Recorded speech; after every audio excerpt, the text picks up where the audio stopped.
Welcome to the podcast. I'm like almost speechless just because we have on a guest today whose book was foundational to my writing. I mean, I read Syd Field's Screenplay, and then the very next book I read was How to Write a Movie in 21 Days by Viki King.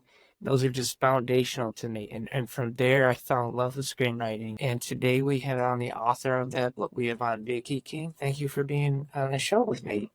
So, what's so thrilling is Sid and I, we were the only game in town at the time. He Yeah, was a father of structure, and I was mother of content. And I love so, and from there, then all of these babies of screenwriting guides were birthed, and here Yeah, you are. It's just wonderful that yours came out. And honestly, I love it. I think it's as I was telling you before, the and you want to hear these things always over and over again, is just the formatting alone. When people yeah, start screenwriting, they're so spooked about the format. Well, how yeah. does it look on the page? What am I supposed? How does he walk out of the room and into the car? And how do I do that? How do I do that? And you completely showed it, demystified it, and put it in red ink points. This is what you do, and this is what happens then next and that. Brilliant. It's really, really very useful. Everybody get this book. I am like shocked that you read my book. Like I'm so touched by it, and it really means a lot to me because, Of um, course. I mean, I just look up to you and all the screenwriting greats out there that pass their knowledge on, and so when I did my book, I was just trying to honor you guys and continue passing that on. So it's just I rarely speak this on the show, but yeah, thank you so much. It just means a lot. What I wanted to point out at this particular point for anybody who's listening is this is how it goes. If you do your best and highest out of your heart, then it somehow, you cast the rock in the water, and the waves go out, and Yeah, then all these ripples are what are your sharing of you. And so yeah. then here come ripples of, more and more ripples. That's thrilling, because then that comes back to you in the understanding of the enormity of you putting yours out. It's and you don't even realize where your book goes, you know? Like you write the book and you don't know who's gonna find it, and you don't know who's gonna touch it, and you may never hear from them. So when you can hear that, yeah, somebody enjoyed your work, it just, it makes the struggle worth it. And so me as a dyslexic screenwriter who didn't know what I was doing 15, 20 years ago, and I got a hold of your book, like I said, after I read Syd Field, yours was the next one. I have my copy behind me. It's all torn up. Well, I love that. That's my Yeah, favorite.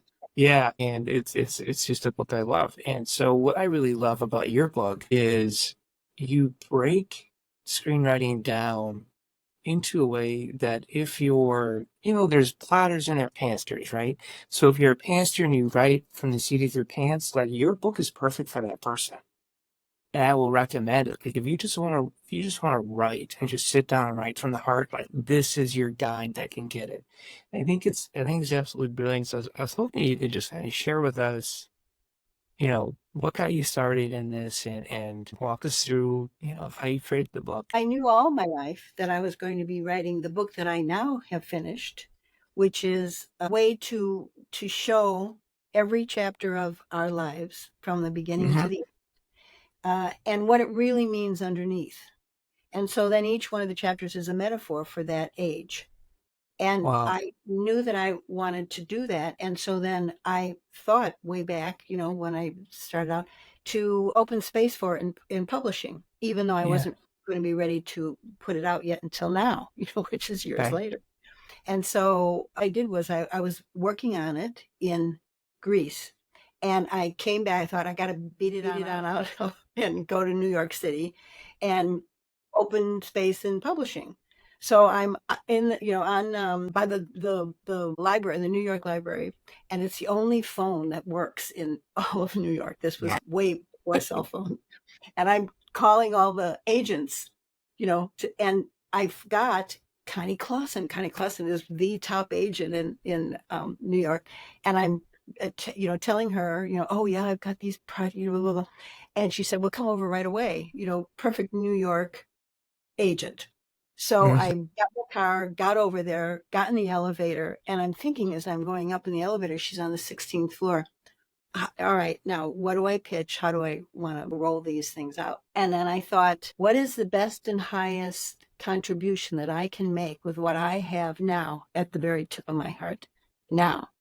And as I'm going up from the 9th floor to the 12th floor, how to write a movie is coming down into my heart. And I knew that That's incredible. that's the one. And I got off the 16th floor, knocked on the door, made the deal. So you were coming down as you're coming down the elevator, and the book kind of started outlining itself. Yeah, I knew that was what the main contribution that I had at that time. It was going to come out in that particular way. Okay. And so, you always want to be in constant, really good relationship with your very self. Wow. Your heart, your mind, everything. You always want to keep a good conversation going on any subject. And so ask your heart will tell you right away. Well, you're not going to write a book on soap. But I love that. You don't see that with other kind of screenwriting guides. You don't see people telling you, like, right from your heart, find that one story, because they say everybody has that one story they can tell, and your book is a way to work them through that story so they can get it out there in a way that fits not just the genre or whatever you want, but like complete arc of the story, which is awesome. Yes. Well, sometimes people think they have 12 stories. One is, toxic waste. One is space odyssey. The truth is that those are just arenas that you're looking to tell the story in the best and highest way. So that's what a movie, a dream is at night. It's a night movie. It's that, because you wake up in the morning and you think, well, that was weird. The monkey and the Ferrari and, and what was that all about? So you dismiss it. The next night you get another story, but it's the same niggly bit that you're working out for your personal moment in time at that time. And so it's always, I have one word for you, Spielberg. Every story, the same story of his becoming. And so, but each one, completely different from one and the other. It's just the metaphor you choose to play it out with. Are you seeing a resurgence in the book at all right now? Oh, always. It has a life of its own. It always has had a life of its own, and it continues. It just goes on and on. It's just, yesterday, somebody from Finland, founded because of somebody in Norway. That's awesome. It's a beautiful thing. It's really you don't know where it goes. I know there's somebody in India who teaches my book, and I don't know who they are. They don't reach out to me, but every quarter I notice so many books sell every quarter, and it's going, but you don't know where it goes, and so it's so funny, and I can't track it down, but I'm not surprised. It's not your business. Here's the deal. The deal is we all come in and we all have a piece of the puzzle. And it's our business to put the piece of the puzzle in the big picture. Yeah. Otherwise, there's a hole in the picture. But we don't have to know who's looking at the picture. That's not part of the business.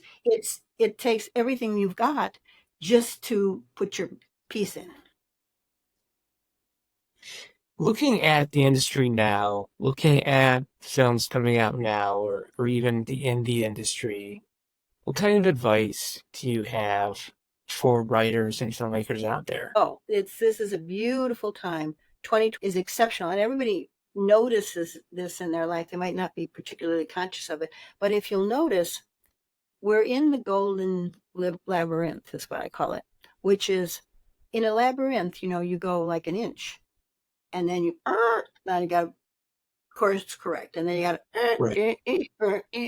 it's not like, oh, I'm putting my choo-choo on this track and going full speed ahead. It's not that kind of year, because the reason for that is because everything we're creating now is brand new. We don't know what it looks like because we haven't created it yet. So we have to be in the power enthusiasm of, okay, let me go find out. Let me see what it looks like. Let me see how it feels. Let me create it. So we're not creating backwards like, oh, like everybody has done, where I'm going to do this kind of story or that kind of story. We're creating forward and we're blazing the trail. So do you think it's a really good time for just being experimental, getting out there and seeing what your vision can come up with? Yeah. But experimental, it's an interesting word, isn't it? Experimental. It's Well, just because I think so much right now is how do we redo whatever past film made us a bunch of money, right? But I think there's an appetite for originality. well, like it or not, you're gonna do your original thing. Yeah. Like it or not. Everybody will. They just think that they're gonna do the next Marvel. Or they're gonna do, whatever, because it's commercial, because they're gonna want it. It's that you're always gonna be experimental and original to yourself, because you are always becoming. You're always becoming. And so you can't help it, but that's what you're doing. Because if you're only writing something that's going to be a big money maker that is the 45th Marvel, then what's that? That's not worth the value of yourself, putting that in there. What's worth the value of yourself is that you are illuminated in some way, shape, or form about yourself. Wow. You take this to a level of spirituality that I just don't often see in the screenwriting industry. And I love it because I view what I do as part of my own personal growth. Mm-hmm. And to see someone like yourself who was a trailblazer kind of evolve through this industry is absolutely, it's inspirational. Well, it's time for us all to be inspirational to one another. Everybody is so separate and cruel and hard. Don't do that anymore. It doesn't advance anybody if everybody's got a pose or, I'm going to do this or you're going to do that. Let's just all roll up our sleeves and be the best and highest. Wow. So, and you do that in your, it's wonderful how we fix your script. That's what a dream come true. Look at, I can just, go on this website and they're going to fix it for me. That's a beautiful thing. Well, the we fix your script is you and me. It's not just me fixing it. It's me helping you as a developing writer. The fantasy of the writer is, could you just please do this for me?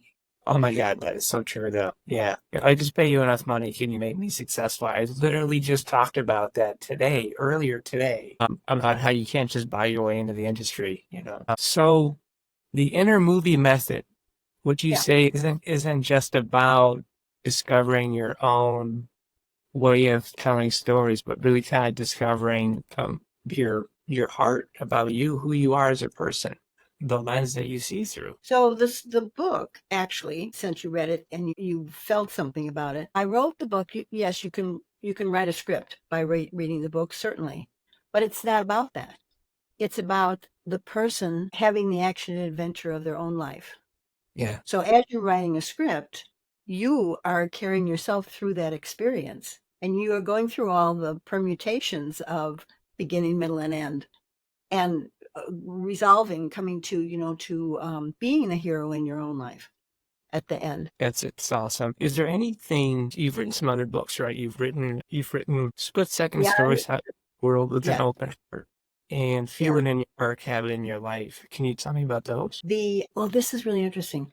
The Feelization book, I was traveling a lot at that time, and so then I wrote mostly of that on the airplane. So I used the metaphor. This was in 1992, I wrote that book. I used the metaphor of, you put the mask on your face first before you do it for anybody else.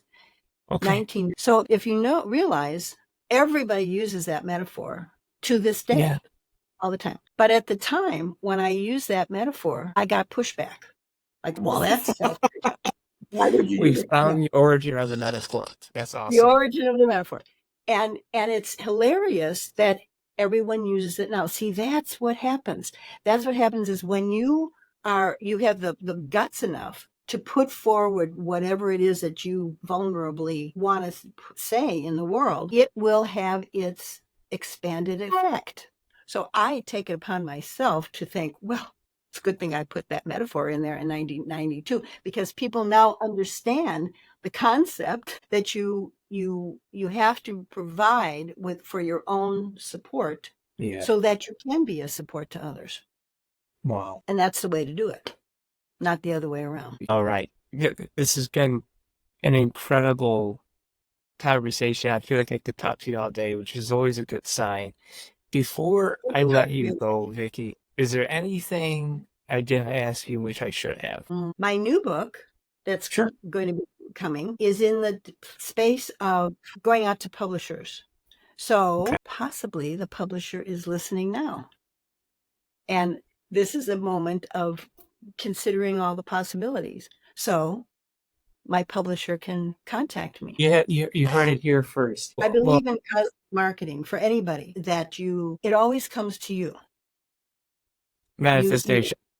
You never have to seek it out, because when you're seeking it out, it's like, I don't have this. I want this. Give this to me. Well, that's not the way that it materializes to you. Yeah, manifestation is powerful, and they never tell you. The thing is, you don't know how long it's going to take. Well, it takes the time it takes. Yeah. And it's always perfect. It's like, remember when we were kids and pickup sticks? Did you play pickup sticks? Where it's the red one is on the bottom, and then you have to pick up the yellow and the green one and everything to get to the red one. Yeah. Well, that's everything. That's why the time lapse is that you want the red pickup stick, but in order to get there, there's this one that you have to deal with, and this one, and this one, and this one. And then it allows that when you do receive the red pickup stick, now you're ready for it. Awesome. So it's never, that it takes longer than it's supposed to. It takes right on time.